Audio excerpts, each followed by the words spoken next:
कल की तारीख में सदन के भीतर क्या क्या हुआ तो आपको याद आएगा। सबसे बड़ा कांड तो एक ही हुआ, देश की सबसे बड़ी पंचायत में गाली कांड। और गाली किसी और ने नहीं दी, अब शब्द किसी और ने नहीं बोले, बल्कि देश के गृह मंत्री ने बोले, यानी कि अमित शाह ने।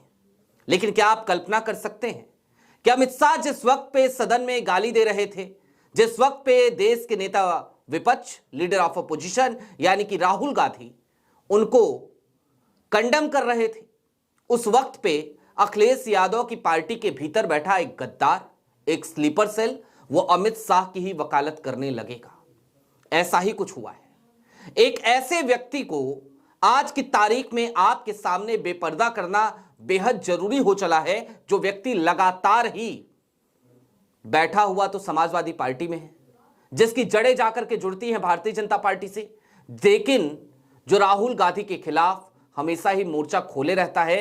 ऐसा लगता है जैसे उसको भारतीय जनता पार्टी ने इस बात का टास्क दे रखा हो कि किसी भी तरीके से समाजवादी पार्टी के भीतर बैठो, हमारे एजेंट बनकर बैठो और अखिलेश और राहुल की जोड़ी को तोड़ने की कोशिश करो।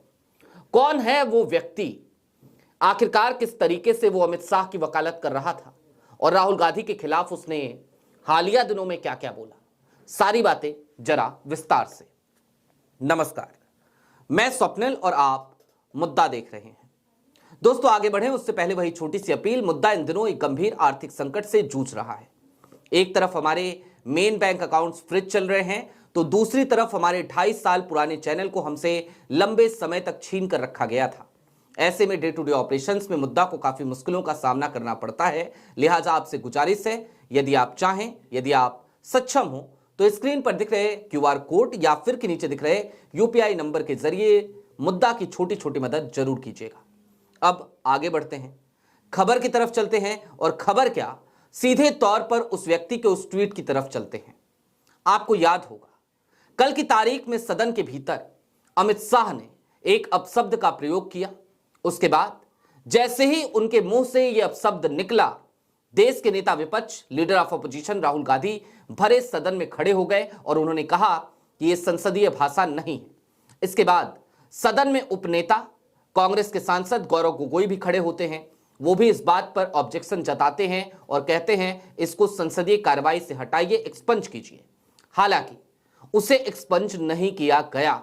अमित शाह साहब बड़ी बेशर्मी के साथ अपशब्द बोलकर उसके बाद भी गलदोदई करते रहे।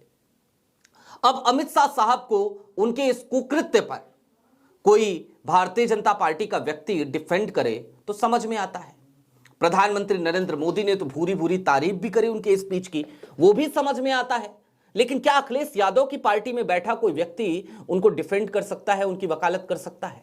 यही हुआ है। आपकी स्क्रीन पर एक ट्वीट है। ट्वीट किसका होगा शायद आप बेहतर तरीके से जानते होंगे। आप जो सोच रहे हैं बिल्कुल सही सोच रहे हैं। ये कोई और नहीं है बल्कि इनका नाम है आईपी सिंह। ये लिखते हैं, कोई गैर हिंदी भाषी व्यक्ति हिंदी में उसके मुंह से कोई अपशब्द निकल जाए तो तमाशा नहीं बनाना चाहिए। यदि कोई तमिल, तेलुगु, मराठी, गुजराती, कन्नड़ में अपनी भाषा में अपशब्द बोले तो बात का बतंगड़ बनाइए, तब चलेगा, अन्यथा इसे स्लिपिंग ऑफ टंग कहा जाता है। हिंदी क्षेत्र के गिनती के लोग हैं जो देश की दूसरी भाषा बोलते और लिखते हैं। मुझसे भी लाइव डिबेट में बहुत बार गलतियां हुई हैं, आपसे हो सकती हैं, क्योंकि आपकी जड़ें जहां से आती हैं वो हर किसी को पता है। आप योगी जी की सरकार में दर्जा प्राप्त राज्य मंत्री रहे हैं, तो निश्चित तौर पर आपसे इस तरीके की गलतियों की हम उम्मीद लगा सकते हैं। वैसे भी देश के सबसे बड़े राजनीतिक सूबे यानी कि उत्तर प्रदेश के मुखिया माननीय योगी आदित्यनाथ ने तो एक मीडिया कैमरे के सामने, एक देश की सबसे बड़ी न्यूज एजेंसी के कैमरे के सामने किस तरीके के अपशब्द बोले थे, वो वीडियो कितनी वायरल हुई थी, ये हम सब जानते हैं। तो ये आपके संस्कार हैं, आप बोल सकते हैं, इसमें हमें कोई दो राय नहीं है। लेकिन आप इस वक्त अखिलेश यादव की पार्टी में हैं, एक विपक्षी दल में हैं, और उसके बाद भी आप अमित शाह को डिफेंड कर रहे हैं, तो ये समझ में आता है हमारे कि आप क्यों कर रहे हैं, किसके इशारे पे कर रहे हैं। और अगर सिर्फ अमित शाह को डिफेंड करने तक की बात होती तो कोई खास बात नहीं थी। देश के नेता विपक्ष राहुल गांधी, उनको लेकर इन्होंने हालिया दिनों में एक और ट्वीट किया था। वो ट्वीट अब आपकी स्क्रीन पर है। संसद चल रही है, नेता विरोधी दल विदेश यात्रा कर रहे हैं। हालांकि राहुल गांधी अभी भारत में ही हैं, अभी नहीं गए हैं, अभी आने वाले दिनों में वो जर्मनी जाएंगे। देश की राजनीति को लेकर आरजी यानी कि राहुल गांधी कितने गंभीर रहते हैं, किसी से छिपा नहीं है। राजनीति तपस्या होती है, तपाक तपाक तपाक राजनीति नहीं होती है। राहुल बाबा अपने नेता विरोधी दल नेता विरोधी दल क्यों बने, जब आपको गंभीरता से उसे लेना ही नहीं था। हर महीने आप विदेश यात्रा करते हैं, बड़ी तकलीफ है इन्हें, और इन्हें इस बात की भी तकलीफ है कि आप नेता विरोधी दल यानी कि लीडर ऑफ ऑपोजिशन क्यों बन गए। हालांकि मैं दो चीजें आपको अभी याद दिला देना चाहता हूं। सबसे पहले आपकी स्क्रीन पर एक खबर है, ताकि आप ये समझिए कि इन छुटभैया नेताओं के बोलने से कोई फर्क अखिलेश यादव या राहुल गांधी को नहीं पड़ता हुआ नजर आ रहा है।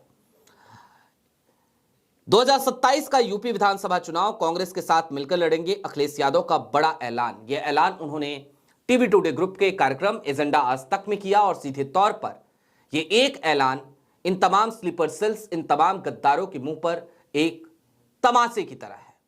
अब मैं आपको कुछ चीजें और याद दिलाना चाहता हूं। सोनिया गांधी का जन्मदिवस, हालिया दिनों की बात, जिस वक्त ये सारी चीजें हो रही थी, जिस वक्त आईपी सिंह लगातार राहुल गांधी के खिलाफ मोर्चा खोल रहे हैं, पार्टी के एक छुटभैया नेता बनकर आज की तारीख में रह गए हैं, उसके बावजूद वो इस तरीके के मोर्चे खूब दिल खोल के खोलते हैं। हालांकि इनके कई ट्वीट को अखिलेश यादव ने डिलीट कराया था। उनको एक तस्वीर याद रखनी चाहिए, तस्वीर सोनिया गांधी के जन्मदिवस की। संसद का मकर द्वार था, देश की सबसे बड़ी पंचायत का मकर द्वार, भारत के संसद का मकर द्वार, सदन का मकर द्वार। वहां पर अखिलेश यादव अपने कुछ सांसदों के साथ खड़े थे। अचानक से एक आवाज गूंजती है, हेलो ब्रदर। यह आवाज किसी और की नहीं होती, बल्कि देश के नेता प्रतिपक्ष राहुल गांधी की आवाज होती है। राहुल गांधी की इस आवाज को सुनते ही अखिलेश यादव अपनी तमाम व्यस्तताओं के बीच आगे बढ़ते हुए कहते हैं, यस ब्रदर। उतनी देर में राहुल गांधी अखिलेश के पास पहुंच जाते हैं। फिर राहुल और अखिलेश दोनों एक दूसरे का हाथ थामते हैं, और राहुल उन्हें बताते हैं कि आज मेरी माता जी का जन्मदिवस है, चलिए जरा साथ में चलते हैं, मिलकर सेलिब्रेट करेंगे। दोनों एक परिवार की तरह वहां जाते हैं, अखिलेश यादव अपने तमाम सांसदों के साथ, अपनी धर्मपत्नी डिंपल यादव को साथ लेकर।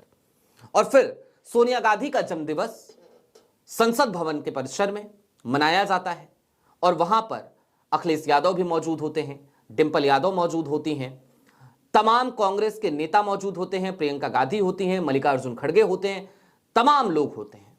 उन सब की मौजूदगी में सोनिया गांधी का जन्मदिवस दोनों परिवार यानी कि गांधी परिवार और अखिलेश यादव की फैमिली और उनके तमाम सांसद भी वो एक साथ सेलिब्रेट करते हुए नजर आते हैं। यूं तो ये तस्वीरें भी इन तमाम स्लीपर सेल्स, इन तमाम गद्दारों या फिर की ऐसे तमाम लोग जो इस बात का मंसूबा पाले बैठे हैं कि किसी भी तरीके से विपक्ष की एकता को कमजोर किया जाए, चाहे वो लोग कांग्रेस के भीतर बैठे हों या फिर कि समाजवादी पार्टी के भीतर, दोनों के मुंह पर करारा तमाचा थी। लेकिन ये वो लोग हैं जो बेशर्मी, बेहयाई, थेथरई से भरे पड़े हैं। इनके कैरेक्टर में ये सारी चीजें ऐसा लगता है जैसे घुस चली हों। इन्हें इस बात से फर्क नहीं पड़ता कि इनका खुद का नेता क्या कह रहा है, वो किस तरीके की बॉडी लैंग्वेज दिखा रहा है। बावजूद इसके ये लोग बार बार समाजवादी पार्टी और कांग्रेस की एकता, विपक्ष की एकता में सिंध मारी की कोशिश करते हैं। किसके इशारे पर कर रहे हैं यह समझना हो तो आईपी सिंह के राजनीतिक जीवन के बारे में हमने आपको पहले ही बता दिया कि उनकी जड़ें भारतीय जनता पार्टी से ही जाकर के जुड़ती हैं। भारतीय जनता पार्टी से निकलकर समाजवादी पार्टी तक पहुंचने वाले आईपी सिंह आज की तारीख में लगातार राहुल गांधी के खिलाफ अनर्गल बयानबाजी करते हुए नजर आते हैं। आपको एक पुरानी खबर भी चलते चलते हम याद दिला देना चाहते हैं। राहुल गांधी के खिलाफ एक बार और इसी तरीके की बेहद बकवास बात आईपी सिंह ने करी थी। उस वक्त पे अखिलेश यादव ने हस्तक्षेप किया था और फिर आईपी सिंह अपना ट्वीट डिलीट करके भाग गए थे। लेकिन जरा सोचिए, आज की तारीख में समाजवादी पार्टी के भीतर बैठे आईपी सिंह, कभी समाजवादी पार्टी के प्रवक्ता रहे आईपी सिंह, वो लगातार बार बार इस तरीके के कुकृत्य कर रहे हैं जिन कुकृत्यों को देखकर सीधे तौर पे ये कहा जा सकता है कि इस तरीके की हरकतें तो तभी की जा सकती हैं जब आप किसी और के एजेंट के तौर पर काम कर रहे हों।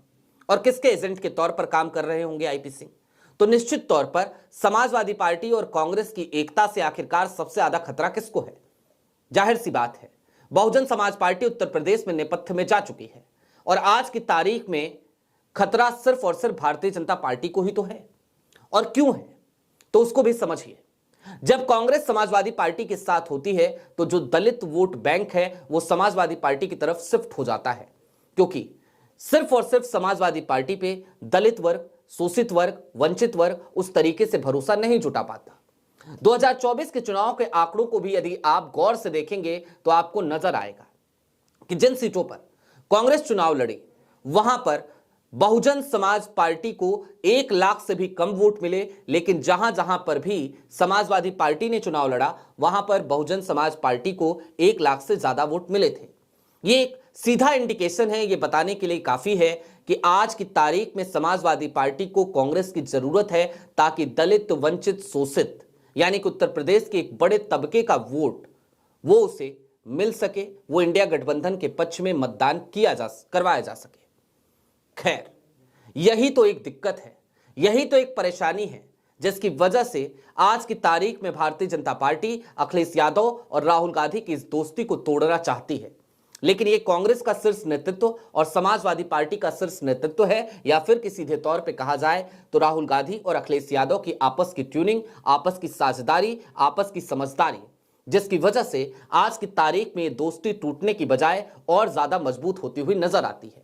बहरहाल, चलते चलते इस बात को भी समझने की जरूरत है कि जब देश की सबसे बड़ी पंचायत में यानी कि देश के संसद भवन में सदन के भीतर बैठकर देश का गृह मंत्री इस तरीके की गाली दे रहा हो तो उसके ऊपर किस तरीके का दबाव काम कर रहा होगा।